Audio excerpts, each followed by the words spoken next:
Tagilah, itu bagian dari adab ya dalam hutang piutang. Dan jika Anda melihat saudara Anda butuh waktu, kasih waktu.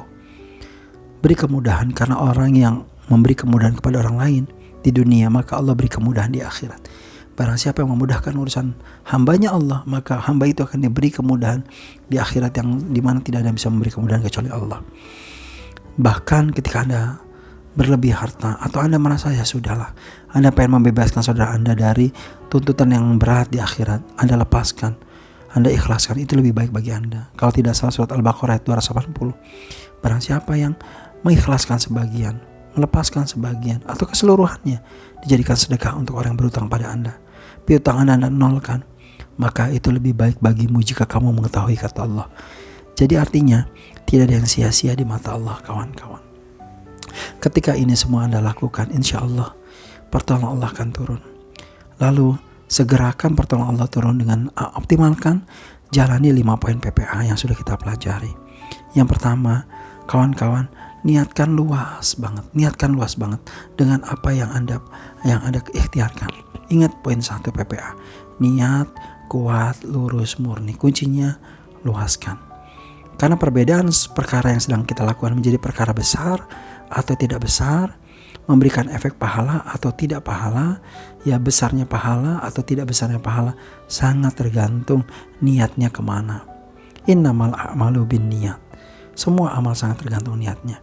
Ketika kita betul-betul sudah niatkan karena Allah, kita ingin memberikan manfaat luas di mata Allah dan sebagian besar umat, maka itu menjadi kekuatan besar untuk pertolongan Allah turun.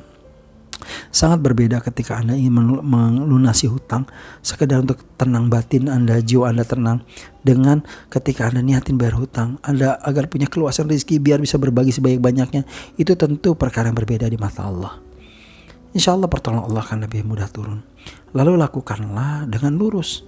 Artinya apa? Ikhtiar yang Anda lakukan jangan sampai ada pelanggaran syariat. Betul-betul mengikuti sunnah, begitu mengikuti Al-Quran. Jangan ada pelanggaran Allah di situ yang Anda lakukan. Ketika Anda berbisnislah dengan baik. Carilah modal yang halal, modal yang berkah, bebas dari riba. Ketika Anda bernegosiasi bisnis, negosiasilah tempat yang halal, jadi tempat yang ada maksiatnya. Ketika Anda bermuamalah dengan baik tanpa merugikan siapapun.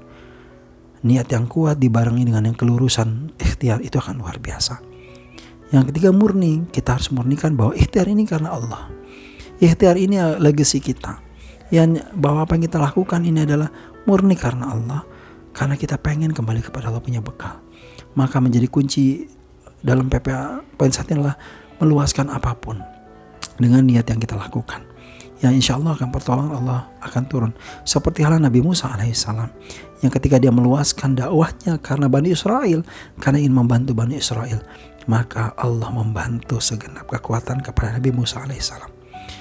Fir'aun yang saat itu menjadi adikdaya, manusia sangat kuat, manusia sangat super power, memiliki kekuasaan. Tapi karena keluasan Nabi Musa alaihissalam untuk menyelamatkan Bani Israel dari penghambaan kepada manusia hanya pada penghambaan pada Allah, di titik itulah Allah memberikan kemudahan. Allah memberikan pertolongan yang di luar nalar manusia.